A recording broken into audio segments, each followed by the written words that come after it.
All right, good morning. I guess we can still say good morning. Gordon Dixon and DJ Sayer here. I still got the morning voice. It's a little lower. Welcome. A little scratchier. A little scratchier. Welcome to the Ohio Regional BullShooter here in Columbus, Ohio. We got a good one starting off the day. JT taking on Seth Stefano.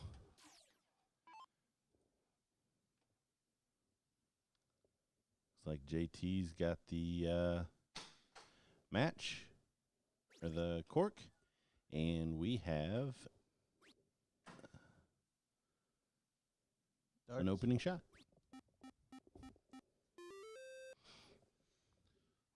Go ahead and drop this bracket in here, chat for you. This is the bracket we'll be running today, and to completion, as we normally do the pro singles on Sunday morning.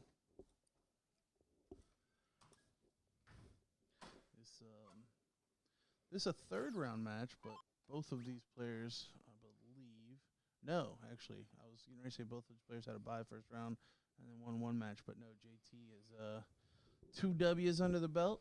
So JT started with Brandon Kessler and then Chris Alexander, and Seth had a bye and then beat Kerry Thaxton. So this, kind of a smaller bracket. This is to move into the semifinal of the winner's bracket, where they will play the winner of Jamie Payne and Christopher Swanson.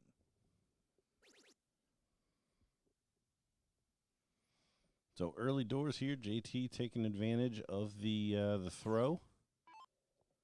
This will be loser starts. I believe we're playing 3 out of 5 on the winner's side, 2 out of 3 on the losers.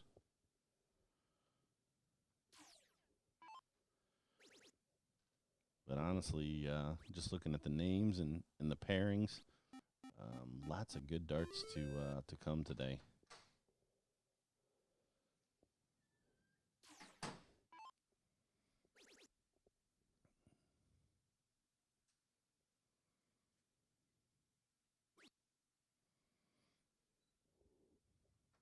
I'm always impressed by people that play in sweatshirts. Yeah. Sweatshirts, long sleeves. There's like no way. I can as long as it's loose, but like not loose enough to go past my hand, but loose to where it doesn't grab the elbow. Maybe I've just always wore ill-fitting sweatshirts. Or I just buy really big clothes.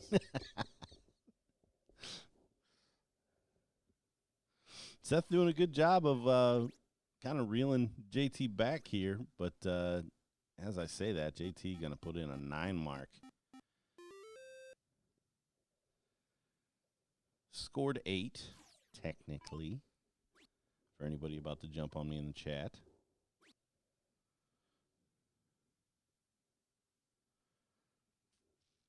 And a forced error there after the 9 mark.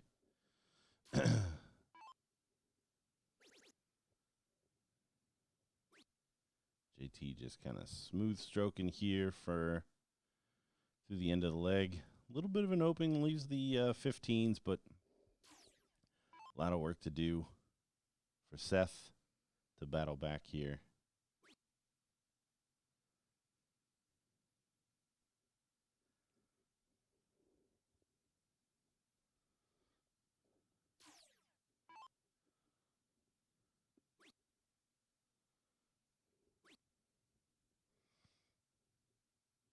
JT, a formidable cricket player.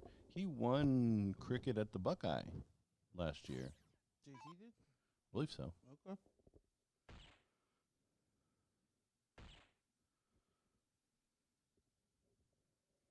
So this 13-inch board, I'm sure he's fairly comfortable with.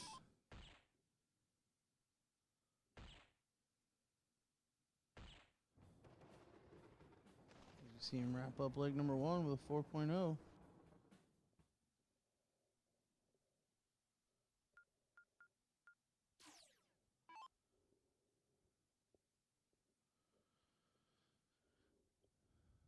So Mike in the chat has asked, which city in your opinion, has the toughest competition on a regular basis year to year? In your opinion, is what? I think Texas would be tough to beat. I think Florida would be tough to beat. Just given also the size of those. Well, in Pittsburgh, I think you have to throw in the mix that Pittsburgh and Texas are the two most highly attended ones. I would say from the female side of things, Florida's hands down. Yeah. Now the male side or overall, I think it's either Pittsburgh or Texas, depending upon the year, because Pittsburgh sometimes just pulls a lot of like random people. Like, I mean, there will be people from like far away that attend the Pittsburgh one just because it's so big. Like Canadians will come. I was just going to say you also have a chance of getting. Like, getting even though Canadians Niagara down. is a tour stop, a lot of times the Pittsburgh one will pull some Canadians. But I will say a lot of the usual suspects that go to Pittsburgh this year are here. So I could see Pittsburgh actually taking a dip in talent this year.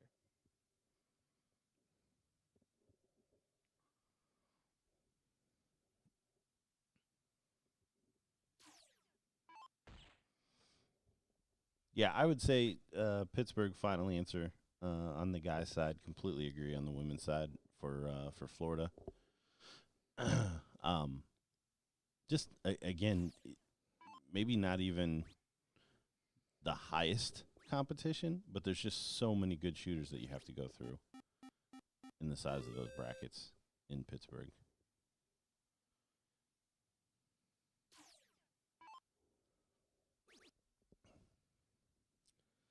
And Seth kind of doing the same thing JT did in the first leg, just taking full advantage of throw. Very consistent, hasn't been as flashy at times. But job seemingly headed towards done.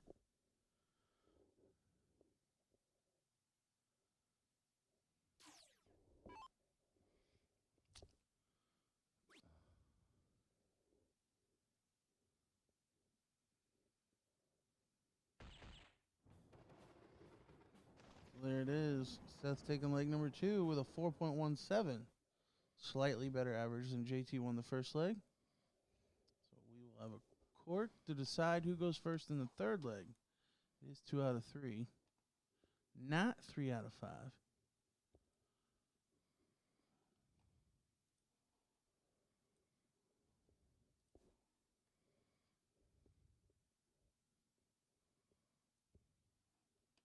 Seth gonna get the start.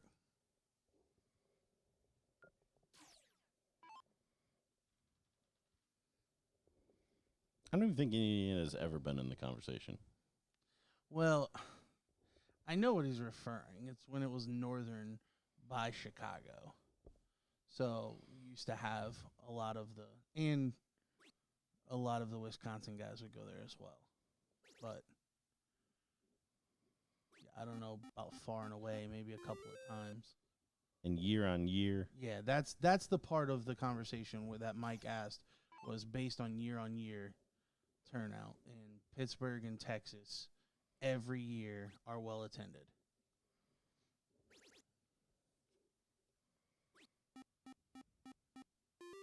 He's going to start naming names. I knew this was going to happen. That's why I didn't even indulge.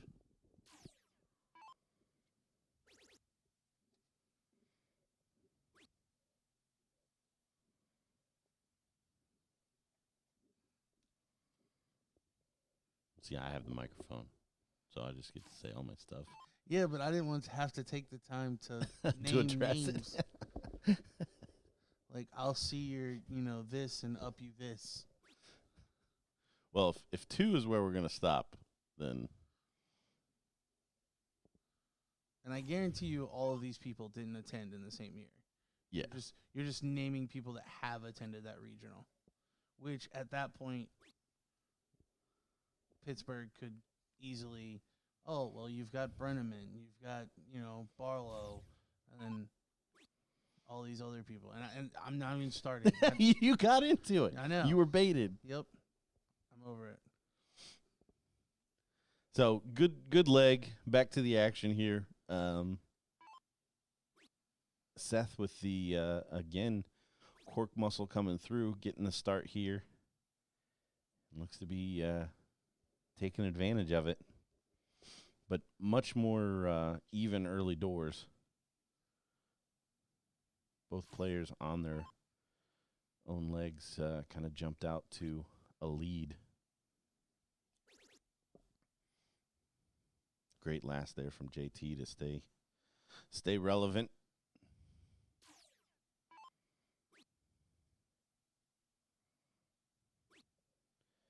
Seth going to point him.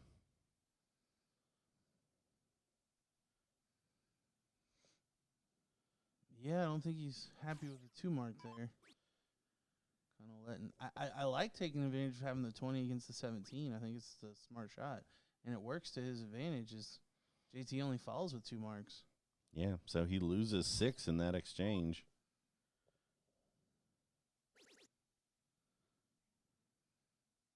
Great first start, taking the 18 away. Just so many options when that first starts a triple.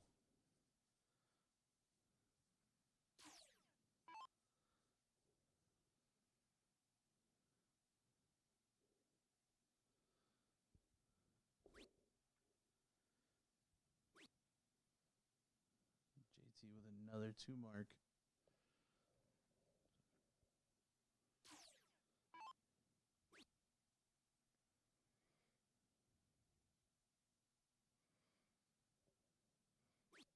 Now, JT has hit 9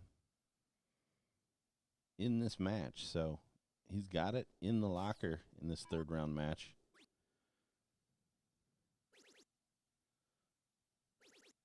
Oh, look at that. Makes me look good. Throwing in the 7 mark. Reeling back 119. This is why we saw Seth going for points. He's only going to find 2. So, chance now. I got to think, worst case scenario, 3 fat 20s would have been the shot, but looking to extend the game. Yeah, I almost would have liked to seen that on the 16s. If you're gonna play the long game. Yeah, I mean, you trip the 16, you gain 16 points and a number. But I hate battling against the 20. So I agree that I would have at least thrown 1 at the 20. Even if I go 17-17, stab a 20, or 16-16, stab a 20. I mean, at that stage in the game, I would have been not happy with, but I would have taken 320s just to not have Seth and his favorite number.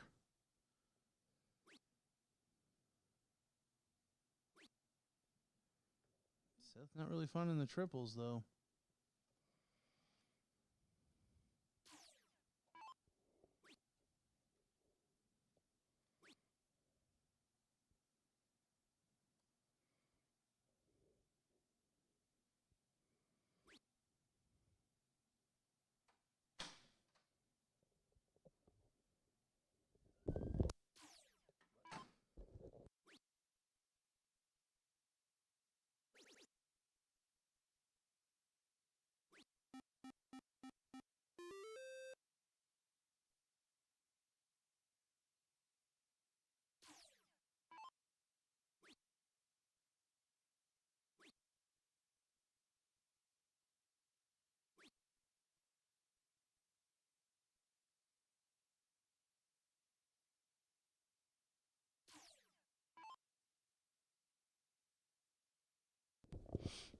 Putting in our lunch orders here. Important stuff. This is what they do. They know the way to my heart. So they're like, hey, we want you to stay in this room for 14 hours today, like they did yesterday. So they bring me food, so I can't leave. Change out my bedpan. Gross. Wow. And Yeah. Seth opens the door for JT. He does manage to find a triple, but only the triple. Yeah, first dart. We talked about all the options that open up when you're able to do that. But Seth not staying straight here. Great third dart. Wasn't enough to take the point lead, but yeah, it gets the close in 32. And now JT pretty much stuck on the 17s.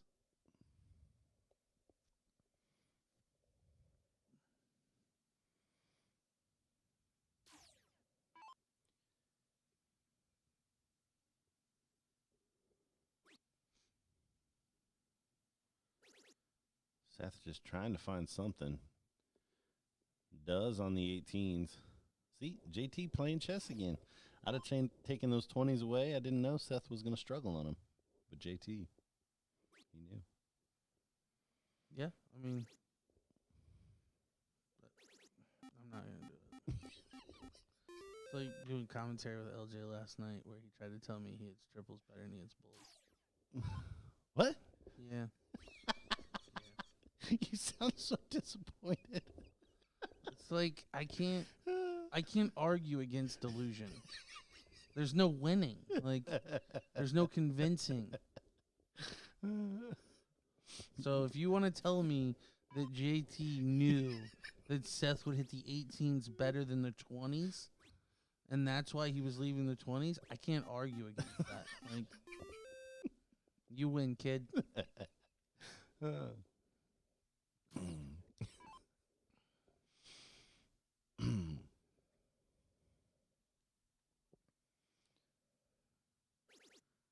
And finally, the trouble falls for him. Still trails.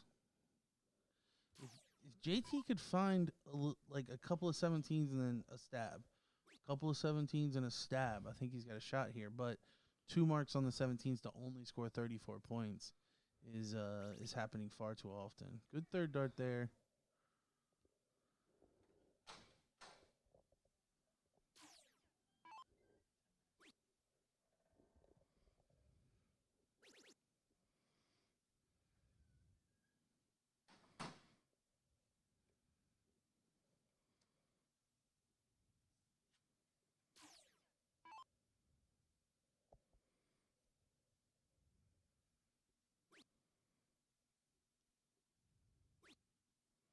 Yep, and there's that 34. He's not Yeah, able to stay straight on it. Just happening too much. You have to hit the big number. 3 singles has to be the minimum on this board. And then when you do catch those triples that are so elusive because they're so small, you can make some headway. Otherwise, when you're putting in 2 marks and then you find, 5 marks, it's kind of balancing out to be about 3 marks a turn, and you really need to be closer to that 4.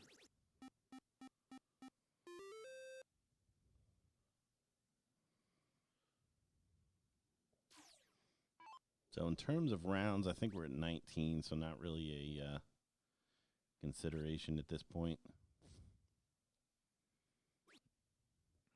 No, JT with a round 1,000 number on the score.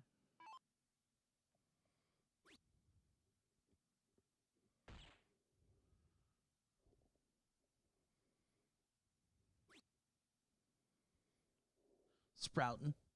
Yeah. Taking a whack at the bullseye. Looking for perhaps a little outlet at the end of the leg. Well, yeah, I think the 17 seemed to be a little in danger, and he was, honestly, he's probably at this point realizing that he can't battle against the 20. So I think he could battle with the bull against the 20. If you're consistently hitting 3 singles, 75 it would score more than what Seth is averaging on the 20s.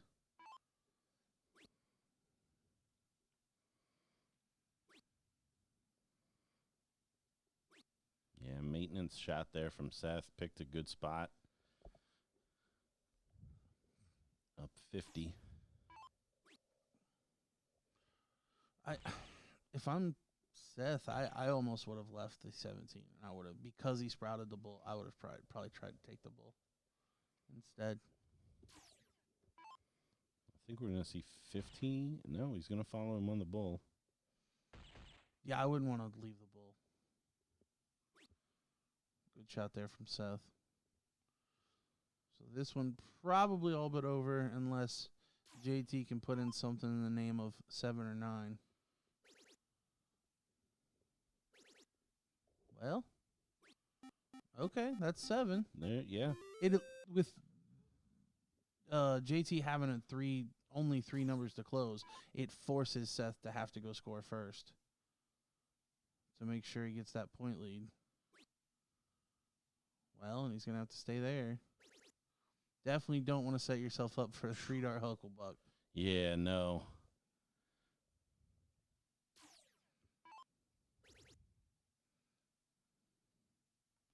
See, if JT was really playing chess, he would have been going 15s this whole time. Because they're free. Yeah. Well,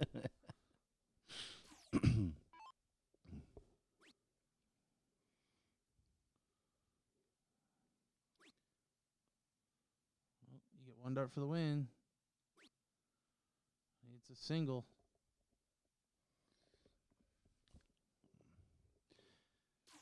How much score can JT put in? That's going to make it tough. Has to find a triple. So now just 2 singles for Seth here to take victory and move into the winner's bracket semifinal. Wow. Yeah, I think a smart second dart. Big old fat. Don't even worry about the triple. Yep. So Seth does get the job done. Yeah, would not be surprised if we don't see JT make a run on in the losers bracket. Setting up the rest of our winners bracket matches. Looks like we've got Jamie Payne and Christopher Swanson, Dalton Hawksworth and Randy Fern, and Mike Porterfield and Jeffrey Johnson all still in the winner's side there. All right, we will be right back. Don't go anywhere.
All right, we're jumping in.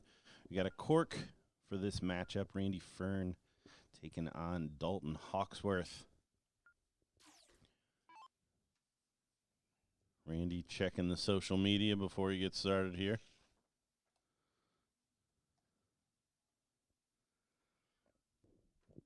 The Fern Nation.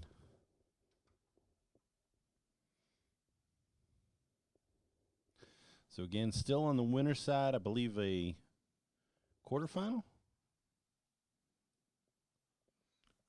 Yes. Quarterfinal on the winner's side. Winner of this will take on Porterfield or Jeffrey Johnson. That match is not underway, so they'll have a little bit of a wait unless we get them up and running here shortly. Again, we do have the boards networked to show the bracket live. So we've dropped that into the chat. So if you're not seeing it, just scroll up a bit. And you'll find a link to there so you can follow along your favorite players.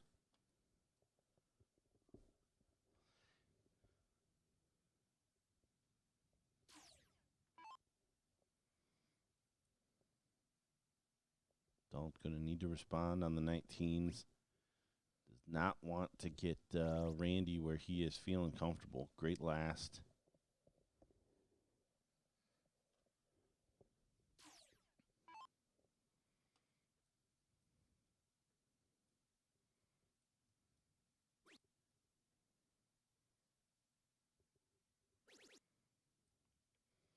Randy going to find trouble with his last dart.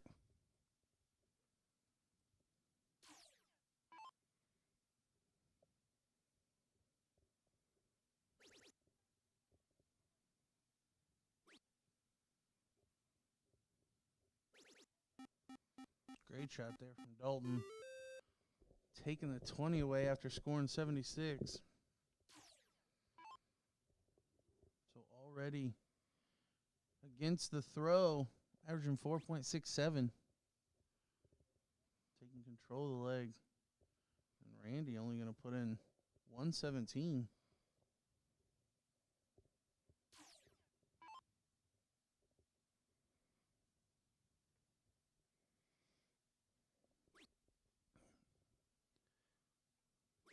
Yeah, chance here for Dalton to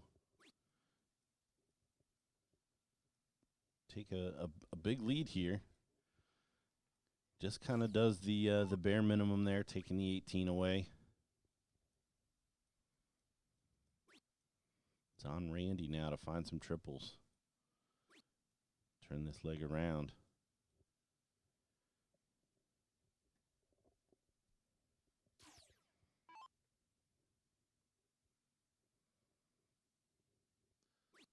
Dalton probably just needs to stay straight. So here's a moment we've talked about many times. I think anyone at home would say that Randy is probably in the long run the better player. I think his recent results and his resume would prove that. That doesn't mean Dalton isn't capable of winning. Obviously he is. But I think typically when you're playing in situations like this, Dalton should take advantage of having a lead and play more aggressive to end the game quicker. When you get in the point battles against the better player, it tends to extend the game, and eventually the averages will hold true. So I'd like to see Dalton, instead of going at the 19s to score, actually take away Randy's playground here on the 17s.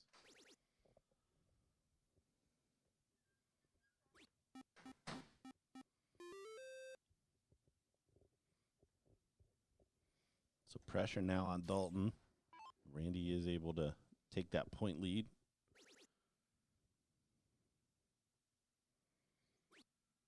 Yeah.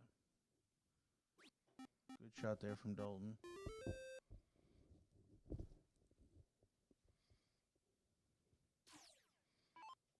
So 2 numbers for Dalton.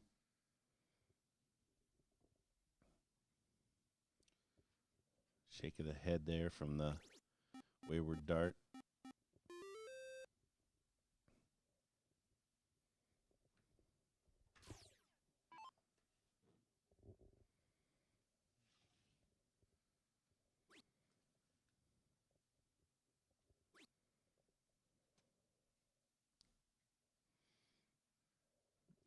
22 from Dalton, so score just tied.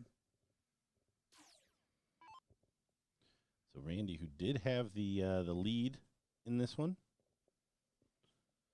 or I'm sorry, the cork, getting an opportunity to turn this around. Well, and he rescues it from the fire after missing the first two with a triple 16. Really, and it looked blocked. Good switch there from Dalton. Yeah, and that's the aggression I was talking about. I know he come away empty-handed, but yeah, I want to see him take chances like that. Push the game towards the close.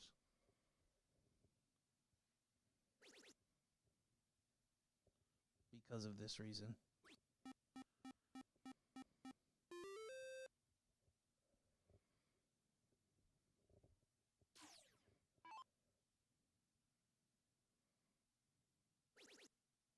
Well, it's a great marker dart to follow. He does put in 5. First time we've really seen Randy with the lead. Wonder what he'll decide to do. He's going to continue to try to extend the game. Yep.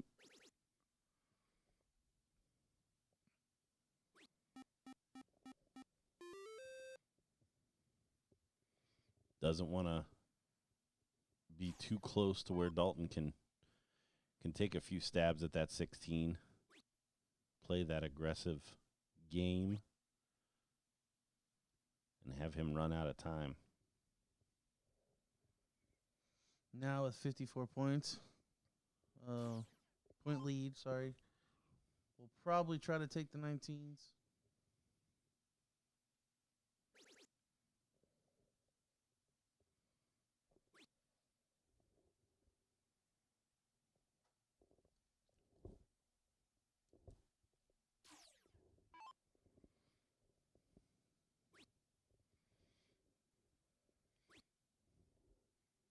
Kyler, appreciate the update. Had no idea. It's 8-4. Yeah, that's when I turned it off.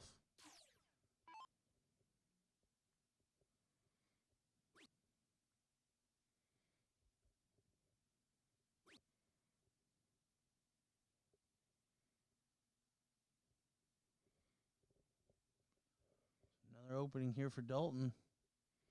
If you can find a first start triple, it would be huge.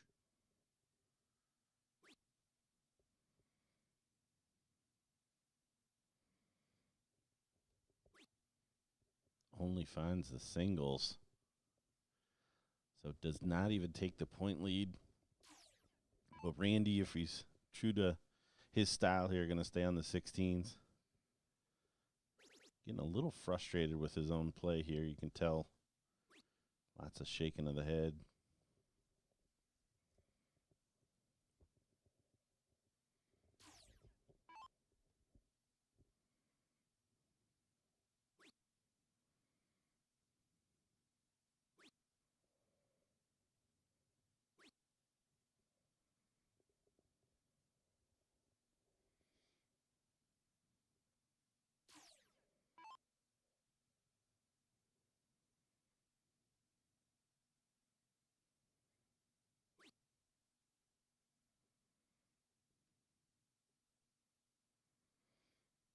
Only a single 16. So here,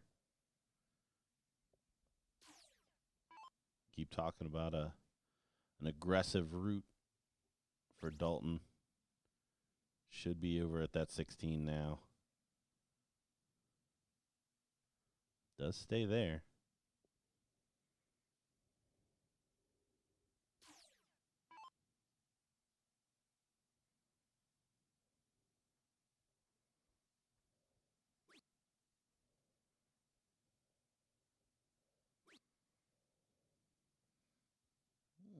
Randy throwing the last start at the 19. I think he's getting fed up with the 16s. He may be looking for Dalton to put him out of his misery. Who knows? Oh, and a great third there from Dalton, finding 57 points. So Randy all the way down to the 15s now.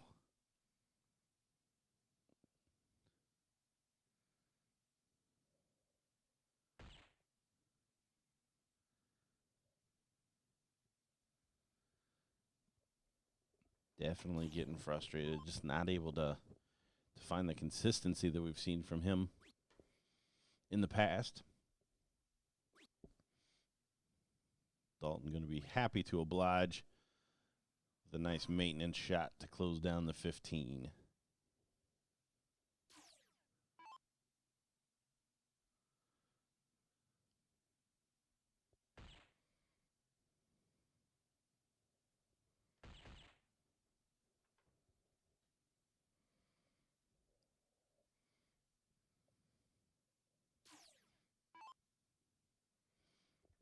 Bulls are in order for Dalton here to take leg number 1.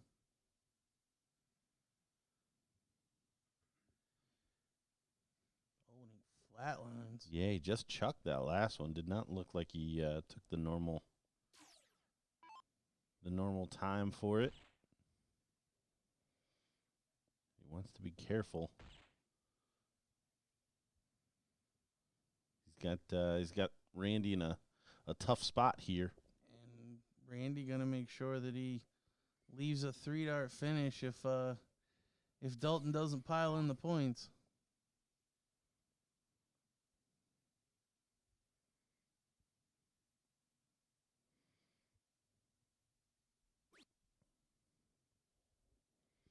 And a single 15 is not piling on the points. No, so 3-dart finish opportunity for Randy. Starts with the bull. Now does he go for the 15s?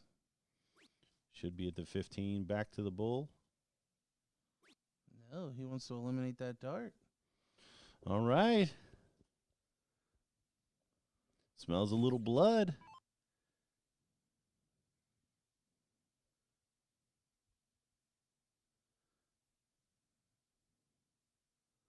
Shake of the head from Dalton with 2 darts left in his hand. He's getting farther away. And Randy's going to get another finish opportunity. Again, starts with the bull and then 2 shots at the 18. There's the bull. Great marker. Oh, and he goes just high.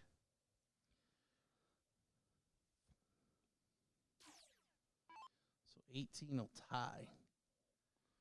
What's if he hits a single, what's he do? I think you got to go to the bull. Well, not now. Yeah, just lost his head here.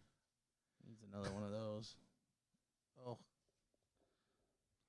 But Yeah. that does push it to 2 bulls needed, so Randy will have to use all 3 unless he can find a double bull.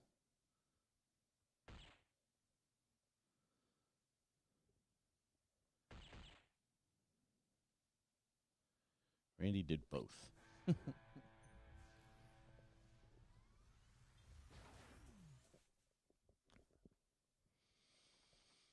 So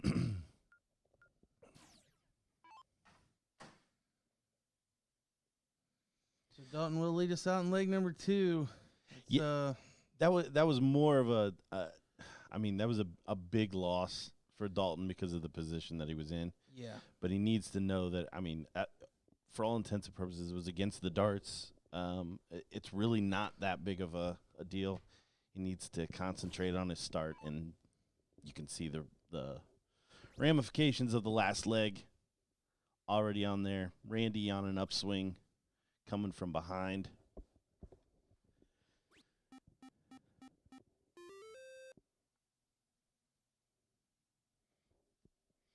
And already stamps some authority on the leg.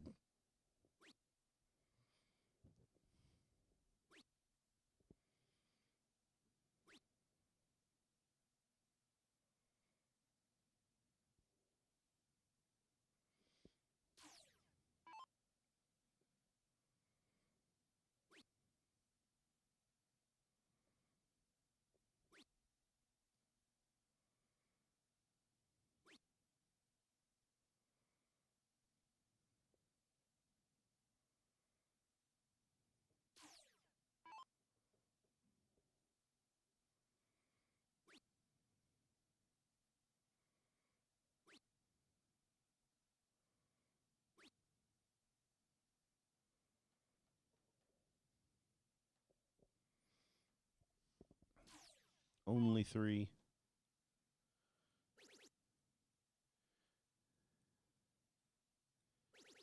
You see Dalton's reaction to the treble 18. Walks out of frame.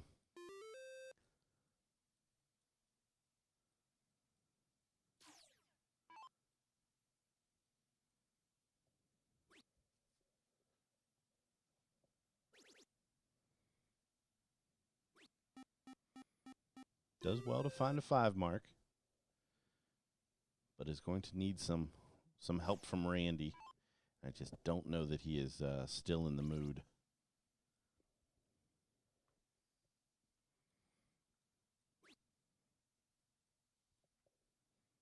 And honestly, this whole match has kind of played out exactly the way you were setting it up on why Dalton needed to be a little bit more aggressive early doors with the 16s versus 19s and 18s in the last leg. Yeah, when you got a player like Randy's caliber on the ropes, you kind of got to knock him down. Because you know eventually he'll find it, and that's what we're seeing here. Him averaging 5 marks a turn.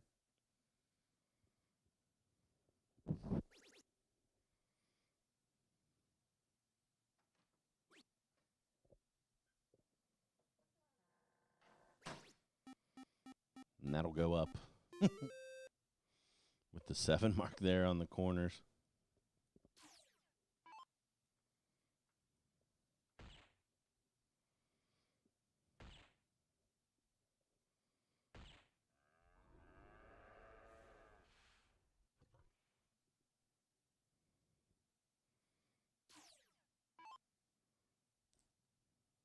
Three bulls needed for Randy to close this out.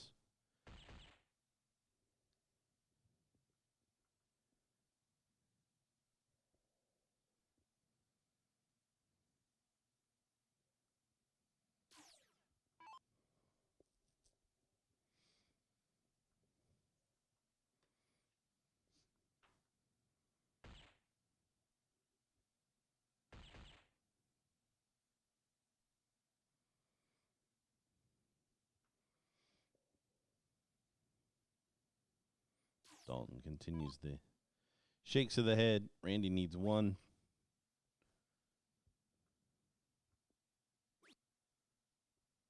Still hasn't gotten it.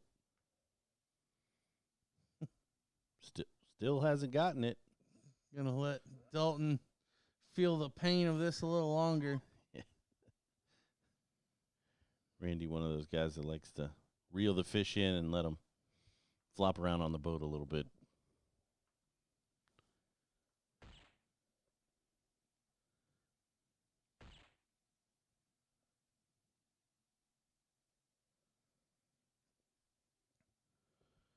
All right, so assuredly, Randy closed this one out. The good news for Dalton, or maybe it isn't good news, he does already have an opponent on the loser side.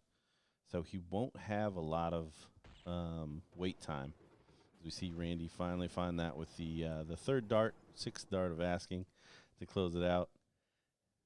You see the two embrace. We are going to take a small break, wait for the next matchup. It'll be another, I believe, winner's match in the pro singles this morning at the Ohio BullShooter in beautiful Columbus, Ohio. In the meantime, head over to BullShooter.com, see if we're going to be in your neck of the woods for a regional soon. Also, we've got Chicago information trickling out for next year. So worth taking a spin through there. And then, of course, Spider 360 for any jerseys or BullShooter underwear that you may need. Don't go anywhere. We'll be back.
Ooh, I like these players.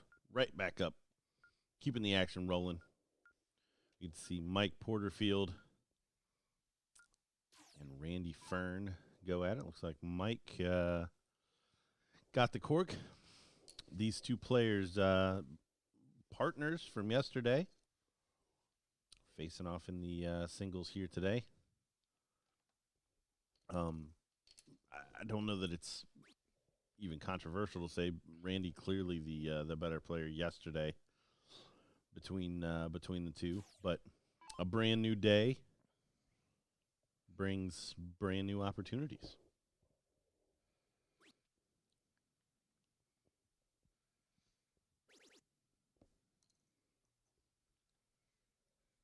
Randy going to punish the 2-mark open from Mike. Finding a triple. Pulls it out of the fire. He was getting ready to do the same thing.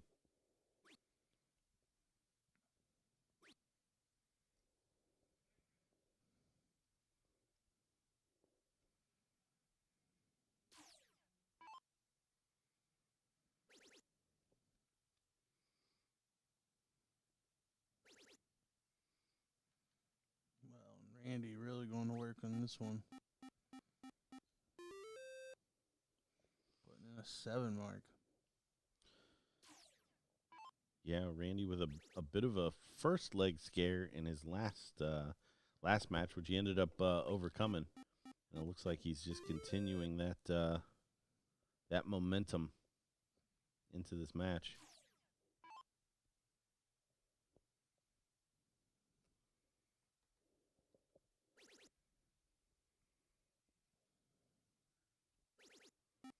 And trebles are free right now.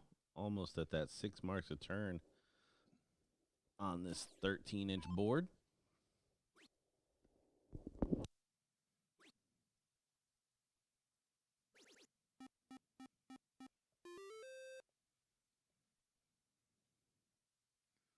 Good 5 mark there from Mike. Gets a number and scores 34 back. Randy's still in control of this one so far.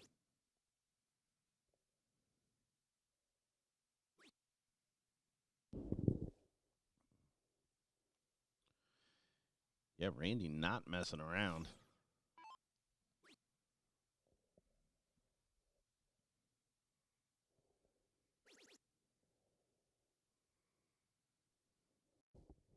Within 102, but does have an X on that 20, so I understand Randy's going to protect it a little bit.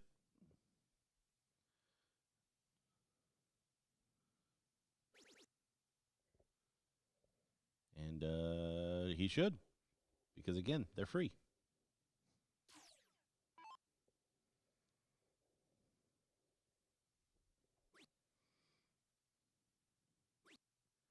This just continues the pressure on Mike to have to hit those 17s. He's going to need 4 for every one of Randy's triples.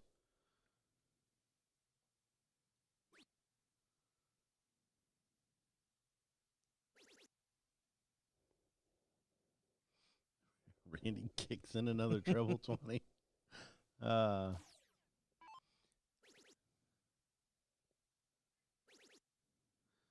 and look at this from Mike. I mean, still not even close, really. But does reel back 119.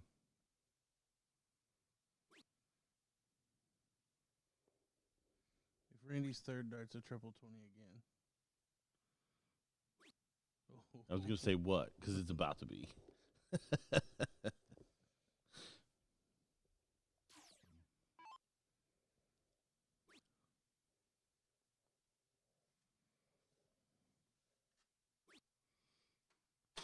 And there, Mike's sick of the free 20s.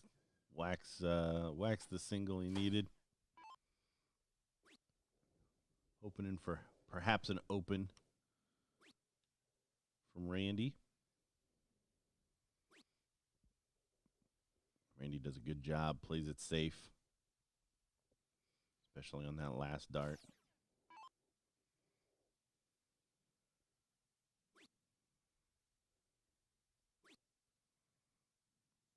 And a 2 mark there from Mike.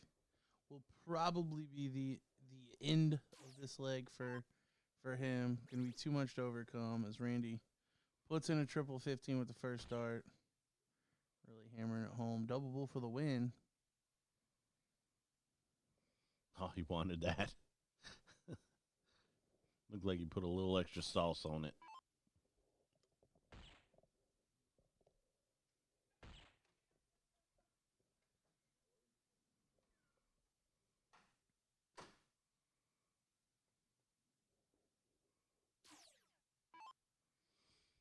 So, 2 bulls to win the first leg against the throw, only to have Mike have the throw in the next leg as well.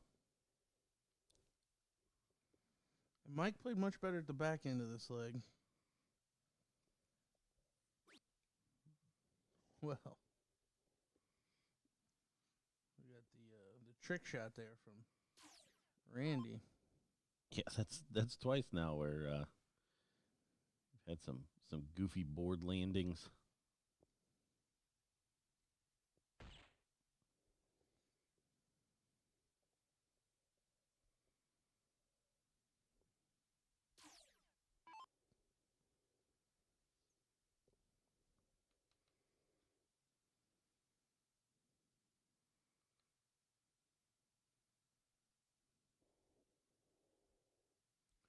Saw this against Dalton too. Just the foot off the pedal with the the final 6 darts there.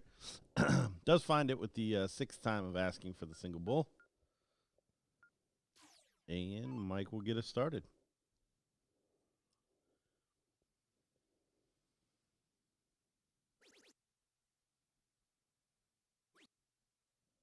Much better opening this time. Firing in 7 to close and score 80.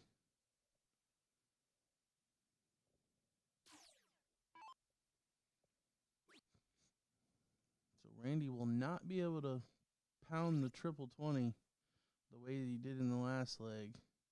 Instead, going to have to open a campaign on the 19s.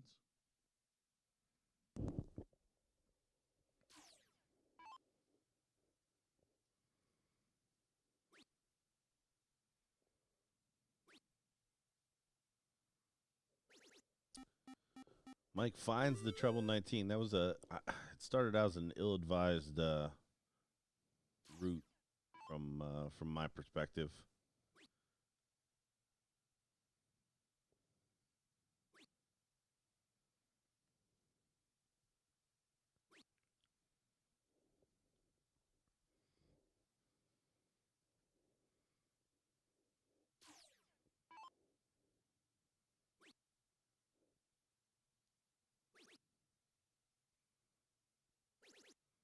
Mike playing much better this leg, averaging 6 marks a turn.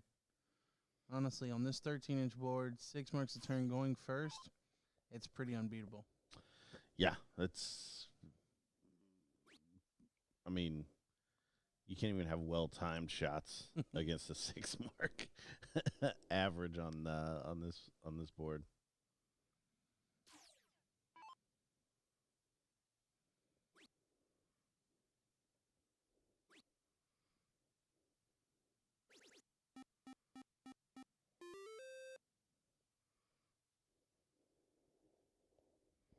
Yeah, we've seen Randy above a 5 a couple of times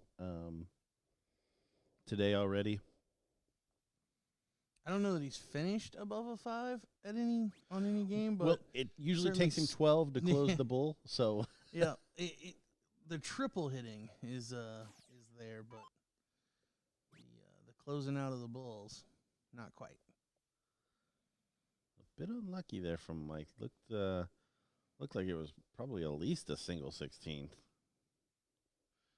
Gave him what, an 8?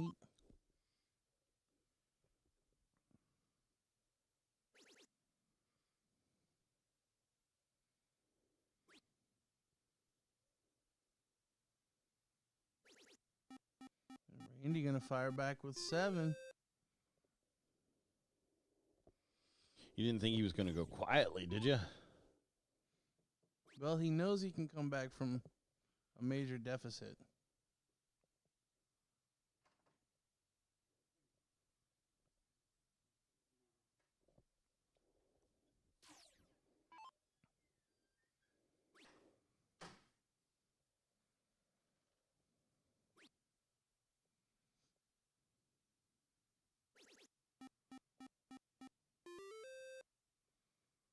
5 there from Randy. Pulls it back within touching distance that he could set up a potential bullseye hucklebuck. And needs to stay straight. Does get the close. So 4 needed for the point lead for Randy. Close it out. Yes. Oh. I love it. So he went for it with the first. If he'd have tripped the 20. And then he takes the 17. So we'll see. Anything can happen. Yeah, gives him a finish. If Mike can't find the 3 bulls and or moves the bull with the 20. Oh, and another bounce out. That again probably didn't look like what it registered. Not to say it misregistered, but I think the flight caught the 17 on the bounce. Starts with 2 double bulls.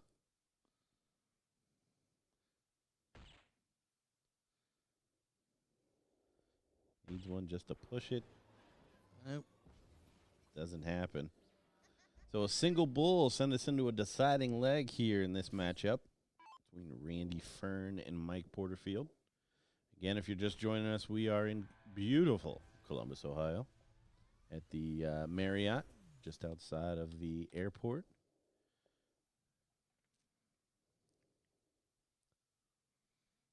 Oh, and a poor dart there from Randy. Again, his bullseye woes.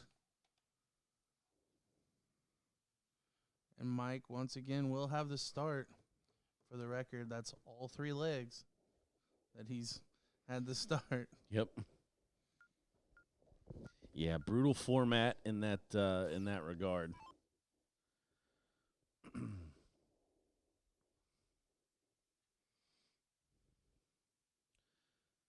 First leg was a poor start. Second leg was a 7 mark.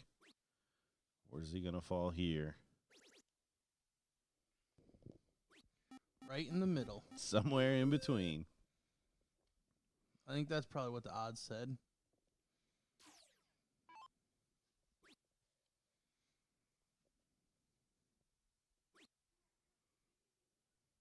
Now we are on the winner's side. This is in the lower half of the bracket. Semifinal to go to the king seat match. So looks like we've got our top 12 decided. So in the top half, on deck in the bullpen, we've got Seth Stefano and Chris Swanson. And then obviously we've got Randy and Mike battling it off. So those are the 4 people in the winners. And then on the losers side, your 8 people, we've got Mike Petroselli taking on JT Davis, Peter Nickel taking on Jamie Payne, Lee Jones and Dalton Hawksworth squaring off, and Kerry Thaxton and Jeff Johnson rounding out the field of 12. So we said it at the top of the shop. Some good darts to come. Some big matchups here.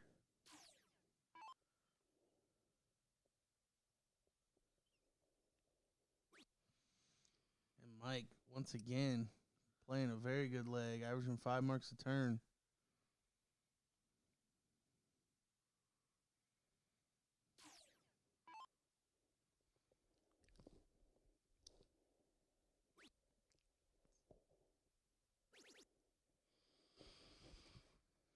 Good third dart triple. So Randy all the way down to the 16s already after 12 darts from Mike.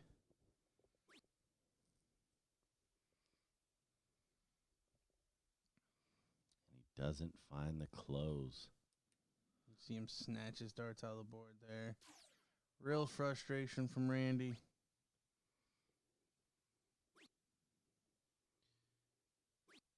Yeah, Porterfield a little different beast than Dalton when it comes to closing this out. Well, I mean, barring the start of the first leg, Mike really kind of hit the ground running there in the middle and hasn't looked back.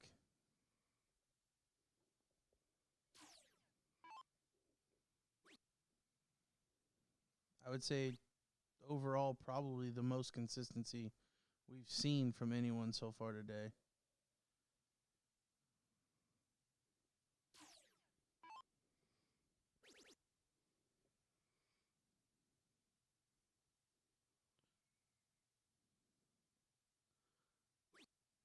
The door was ever so slightly ajar and did not take full advantage. May see Mike finish it off here. 3 bulls. There's 1. Oh, and 2. So when he comes back, he's only going to need 1 solitary bullseye.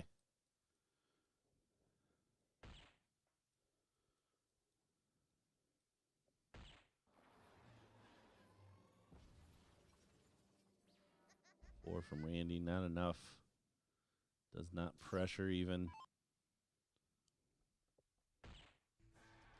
There it is, Mike Porterfield, your winner in this semifinal.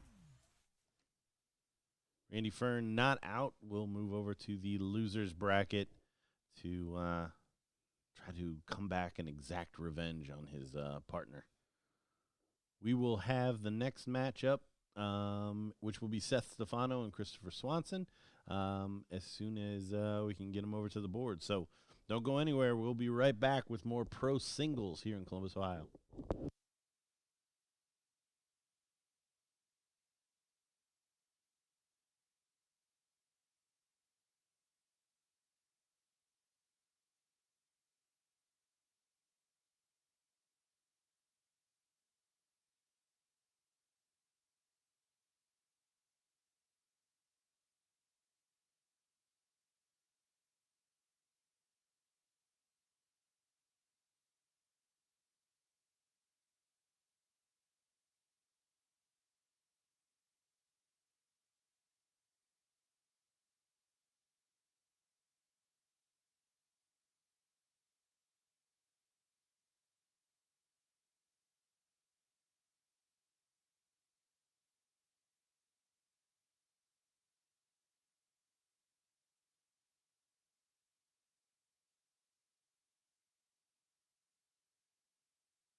right. We are back with our second semifinal of the winner's bracket. As we said, we've got Chris Swanson and Seth Stefano. Chris showed bull first. Looks to be about 2 holes in right there on the bottom.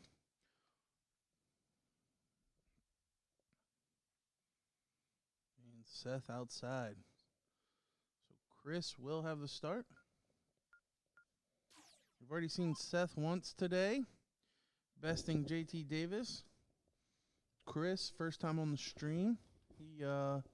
He's fresh off of a win against Jamie Payne. Prior to that, he put Lee Jones in the loser's bracket. So a good run so far for Chris, and he'll want to keep it going. The winner of this guaranteed no less than 3rd place, as they will be playing in the king seat match against Mike Porterfield.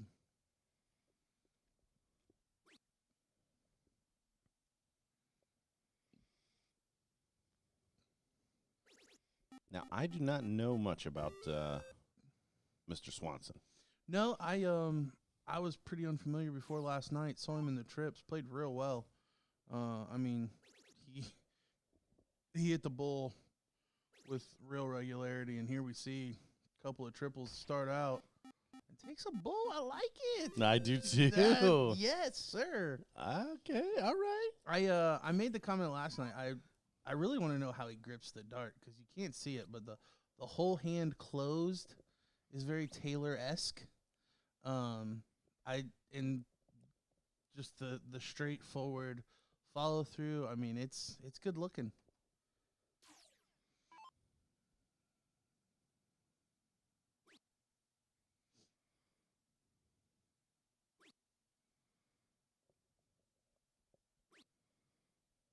Yeah, very solid darts thus far.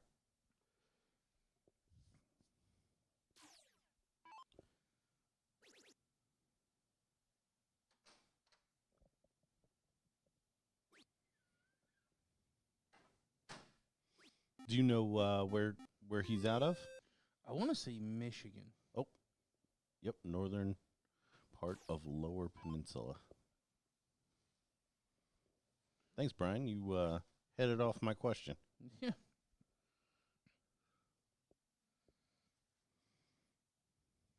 The northern part of the Lower Peninsula. That just sounds like. Well, all I heard was Michigan. Yeah. That team up north, or that state up north. Yeah, that's too bad. Now I don't like Chris Swanson. Wait, and the city's called Cadillac? How are you going to have a Cadillac in Michigan? I feel like it's spitting in Henry Ford's face.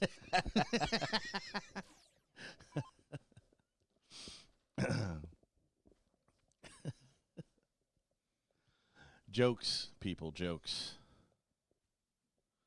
Except for all this stuff about Michigan. Go Bucks. So Seth doing some work here, able to stack up a pretty good point lead. Does not take a shot at the 20.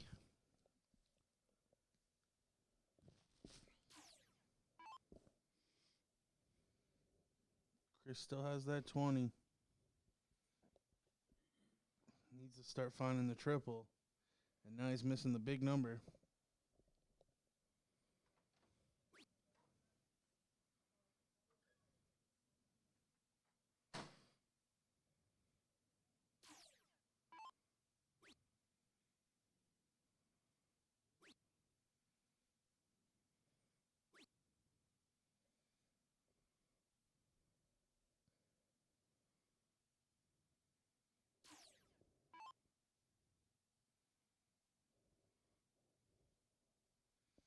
Well, he's got that bullseye he sprouted early on. Yeah, I like taking the 17 away. Either force Seth to follow you on the bulls and hope that he leaves them open, or force him into one of the smaller pies, and then you get to battle with a single counting as 25 versus his 16.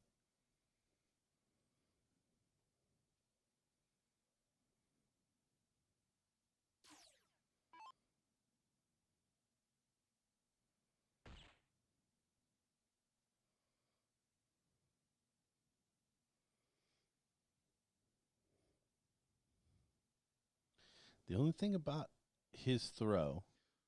There's a slight downward elbow. Yep. Right before he goes forward. Yep.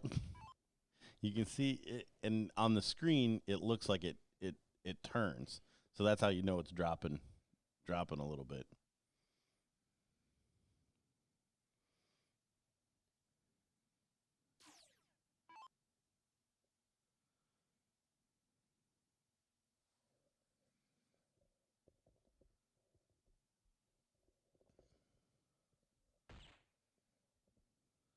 Only finds a single bull, so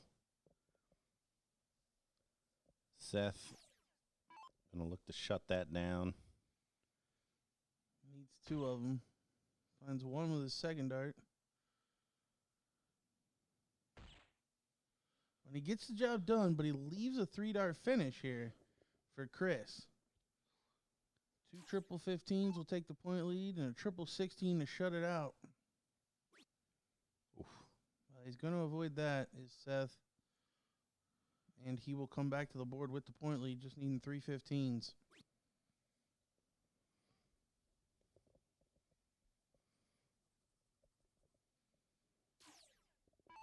So Chris starting off like gangbusters and falling off a bit, and Seth able to reel him back in.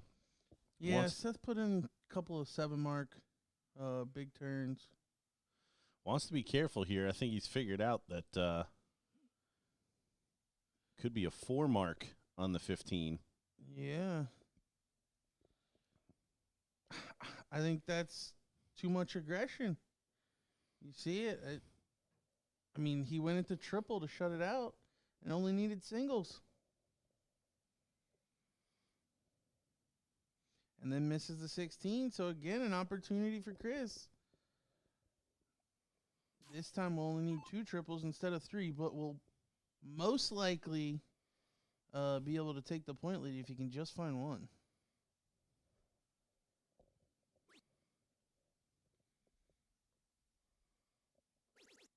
Oh, there's the first bit. Oh, and you see Seth Whoa. giving him the wind up back behind there. I think he thought that was gone. But now he needs to stay straight here. He's not going to do it. He's going to have to find 2 triples. And he does. Oh, my gosh. Talk about making it hard on yourself. But, yeah, great finish there from Seth. Chris just needs to continue through the leg the same way he started the previous leg. We'll see how he deals with that pressure.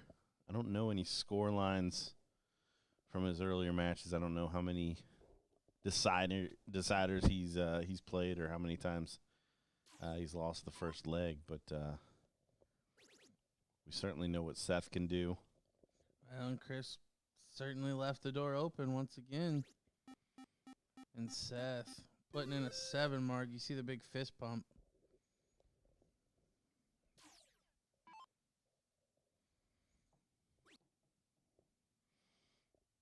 Sean, appreciate you stopping in.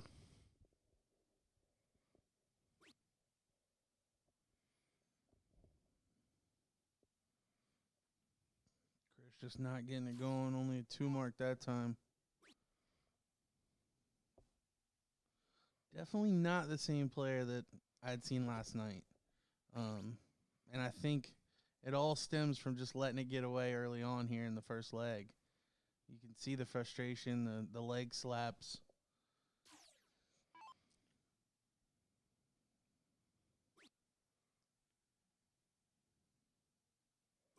Yeah, and I mean, the Michigan thing I can hold against him, but not throwing as well on Sunday as Saturday, yeah. I can 100% commiserate with him on as far as that's concerned. Yeah, finally, some good board management there from Seth. Doesn't need to find the triple. The next 2 in the biggest, fattest part of that 18.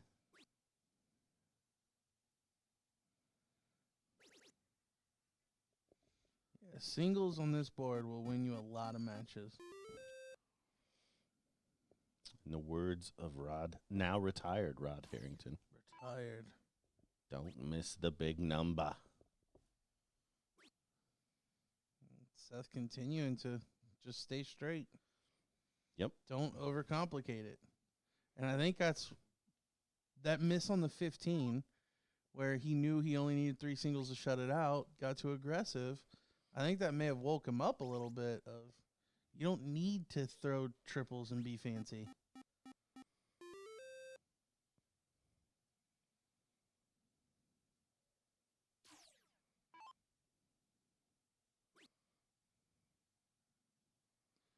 Deciding to go with the 20 here.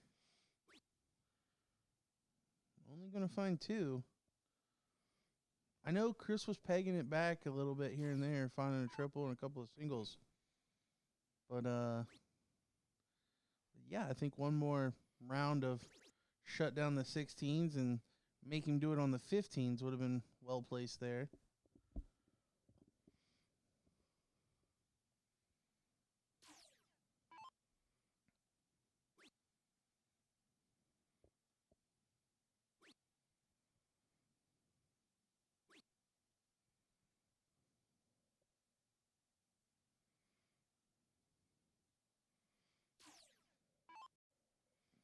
Chris going to have to keep it going on those 16s to continue to pressurize these shots from Seth, and that's just not going to do it. Yeah, the first row opening from Chris in the last couple of rounds.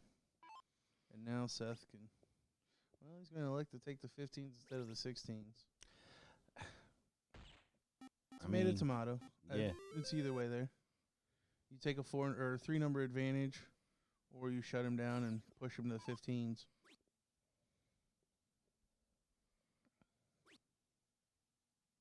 I just always think, the score is what wins you cricket legs. So taking your opponent's scoring segment away seems to be the choice. I would argue to the counter of that, of maximizing your marks is equally as important. So you go at a number that's open, like the 15s, you go single, single, triple. You obviously close and score 30, whereas if you're going to close number, it'd be 3 marks. Great shot there from Chris. Getting the point lead and taking that 20 away.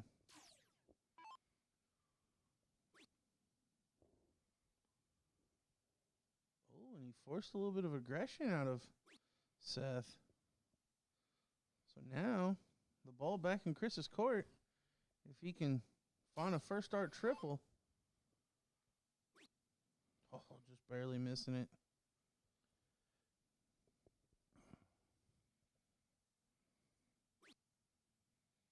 So only 2, not going to get the point lead. Seth should look to shut this down.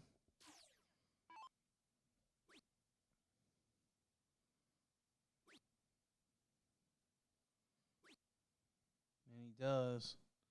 Finds 3 single 16s.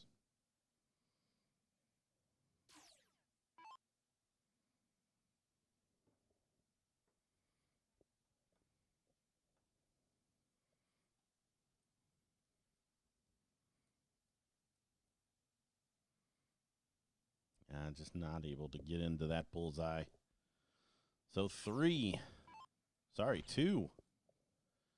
And Seth will be on to the king seat match. And there it is. Seth Stefano, your winner. Taking out Chris Swanson. Chris not out.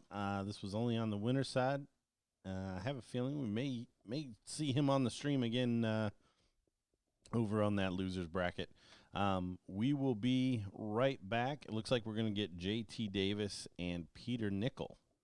So don't go anywhere. We'll have that loser takes 8 through 12 when we come back.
right, these guys were pretty quick on us.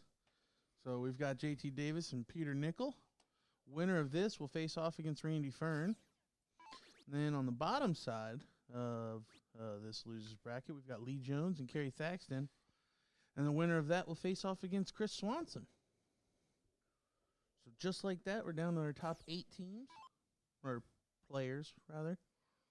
This is singles. In early doors, it's looking like JT has the lead here, but Peter putting in a 5 mark there on the 17s, reeling some back.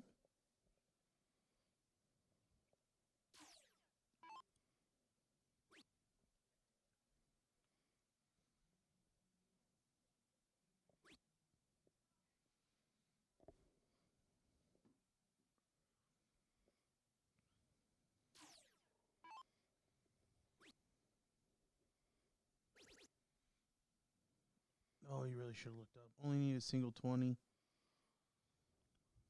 to shut it down. Yeah, I think he's realizing it after the fact. Oh, JT's going to make him pay.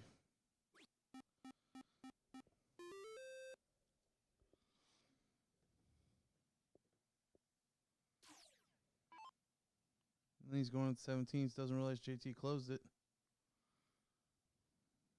So 4 mark for nothing. So back-to-back yeah. mental mistakes there.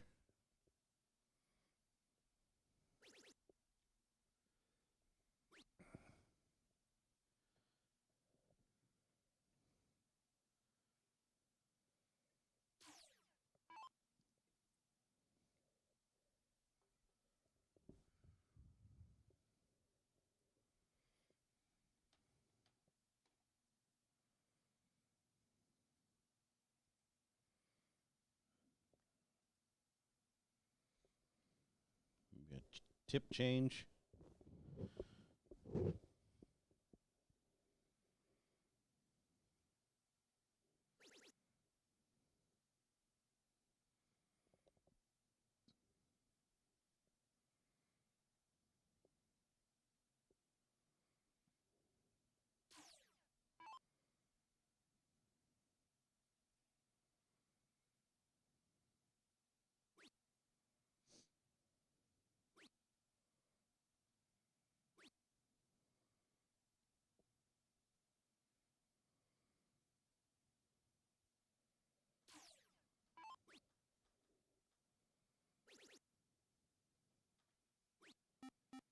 Good 5 mark there from Peter.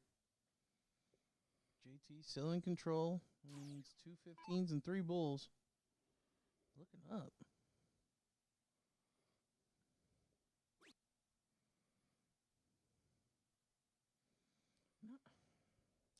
Just a lot of questionable strategic shots. Yeah, I'm not following. You're up 28 points. Why muck around? Well, he was maximizing his Don't you dare. his marks. Don't you dare. Completely different spot.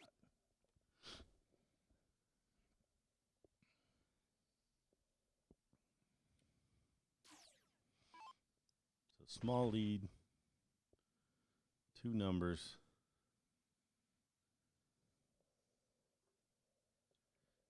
JT comes back to the board needing 3 bullseyes to close it out.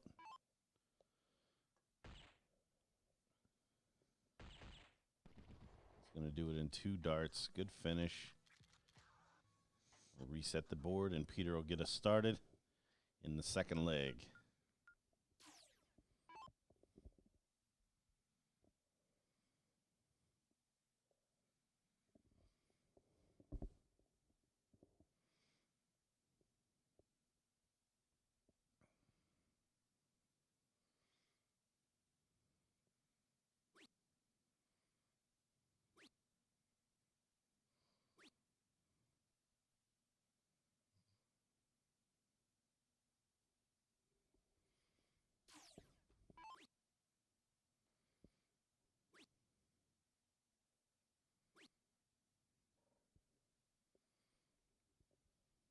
players exchange 3 single turns.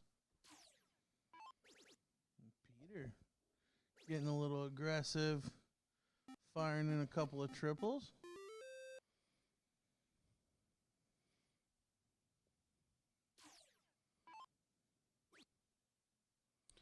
See what JT can do in response. Wisely puts in the 7 mark on the 18.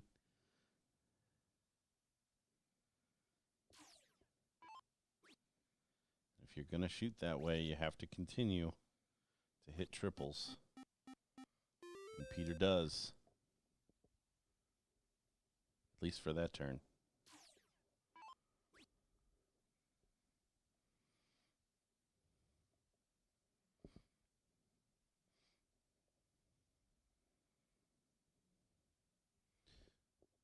Let's see if he continues to be aggressive.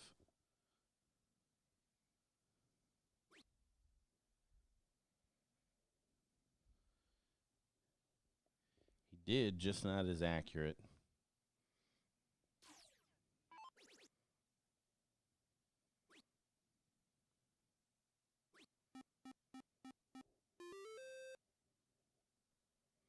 JT, another 5 mark. So up 60. Peter going to need at least 4 20s. He's only going to find 2. So I can't predict where JT is going to go. I mean, I would suggest maybe over to the 20s, but he sticks with the 18s, finds 72. See, in that spot, I like going 18s.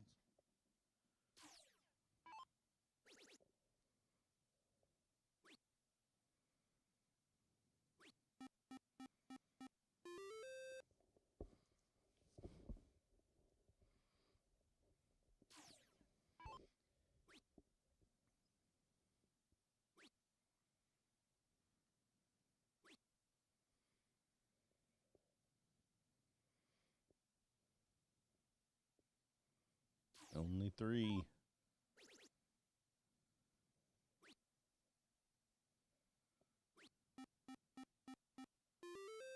Peter taking a stab. There's that aggressive dart. Now, I don't know Peter as well as JT, but I would almost say that he's in kind of one of those aggressive sides of the coin, where I like the aggression from him, trying to close out the game as quickly as possible on JT. Yeah, I tend to agree with that.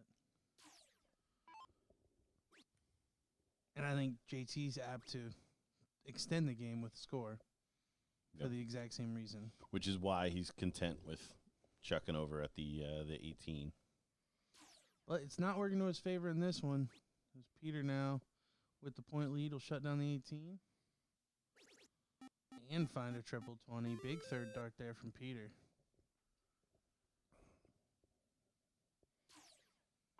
And Peter, we have to say, I mean, just a couple of mental mistakes in the last leg.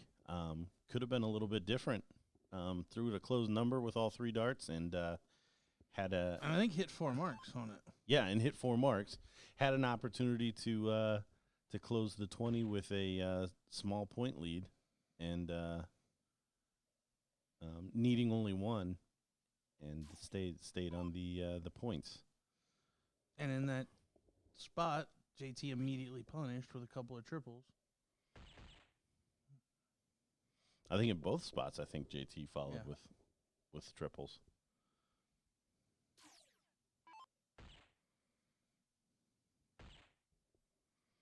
Good job here. Follows on the bull, takes it away.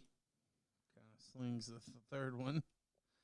Yeah, probably could have taken another half a second on that one to maybe straighten her out a little bit.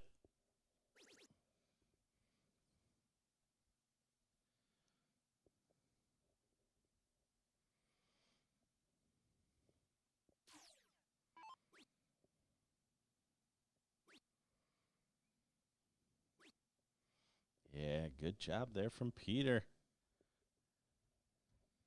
Staying straight.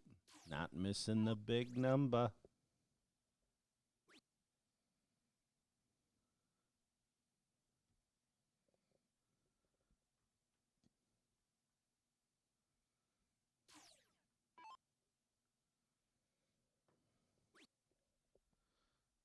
Trouble for the win. Well, JT almost certainly going to take the point lead here. How much will it be by? That's the question. 54 points. So Peter now needs a triple 20 to reel back that point lead. Oh, wayward. He's looking down. So he's going to force JT to have to hit it. Otherwise, he'll need 2 marks for the win. But 2 triples for JT, certainly doable. Well, he's not going to make it happen. Yeah, I understand the thought process, but just don't like leaving there, because if for some reason you do get an additional turn, still throwing at multiple targets, needs to find the single 20 and does. So there is our match all tied up.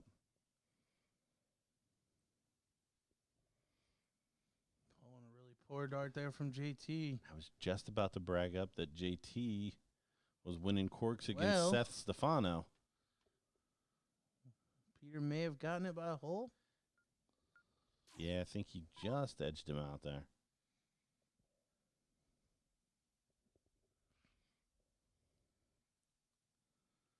Oh. No. Actually, looking back on the replay, it did look like JT got it by a hole.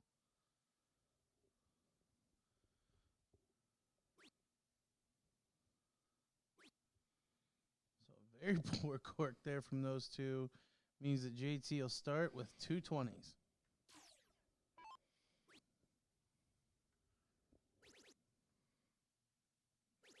And Peter punishes with 7. So once again, JT's going to have to battle from behind.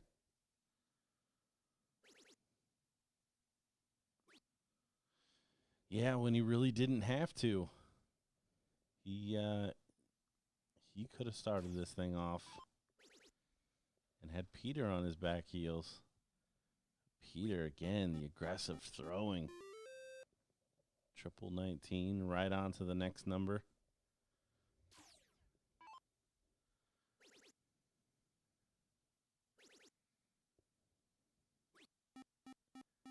Excellent response from JT.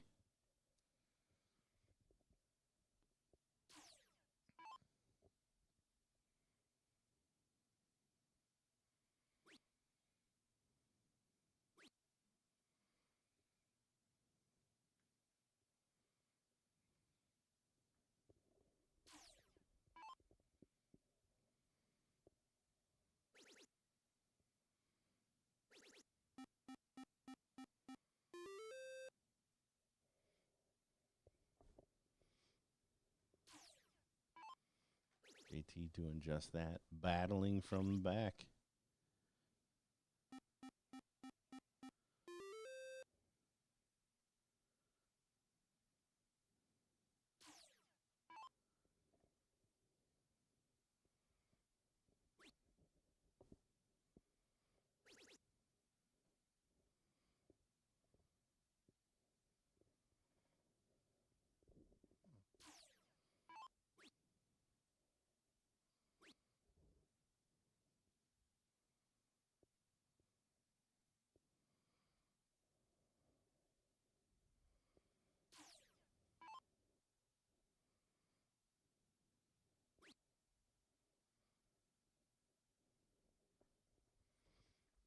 Oh, poor third there from JT.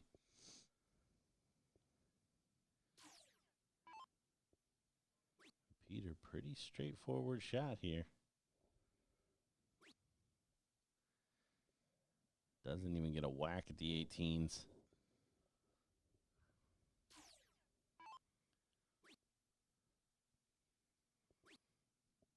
You throw at the 18 Tide? If you're going second here? Honestly, that's a subjective one for me. It probably depends on what snaps into my head first. But I probably would have looked at the board thinking I'm going all score.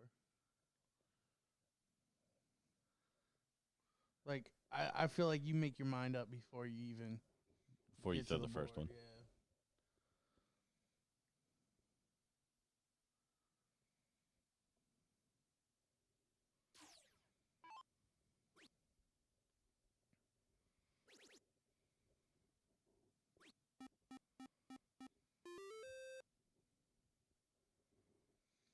So back and forth battle here. Need one big shot. Oh, and Peter putting in a couple of triples. Yeah, taking a whack at that 18. He's playing the aggressive game that I would like to see him play. Doesn't necessarily mean he's going to be able to convert.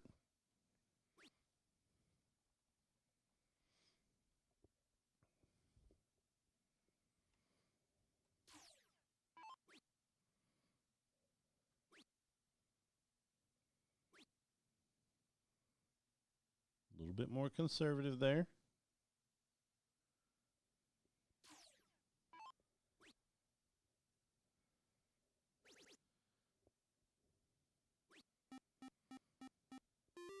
JT takes a whack at the 17.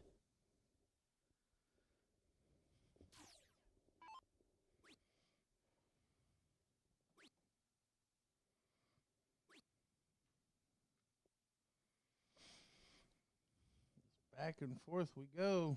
Yeah, 17s v 18s. Nope, this might be the turn. Good shot there from JT.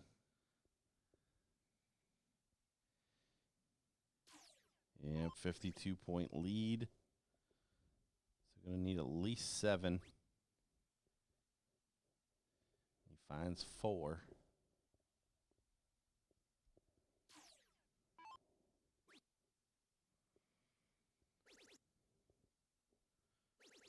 Oh, and JT deadly on the corners. Polishes it off. 16s and 15s. So looking to be all but done here, Peter. And following this match, we will have our king seat match. Seth Stefano taking on Mike Porterfield.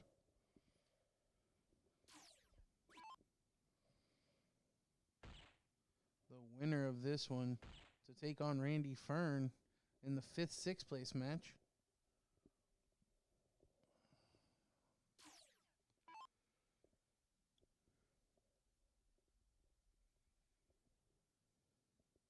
Oh, and that might be all she wrote as JT steps to the board needing only one bull. This is a loser side match, so this does put Peter Nickel out in 7th, 8th place. And as DJ alluded, we will have the king seat match when we are back.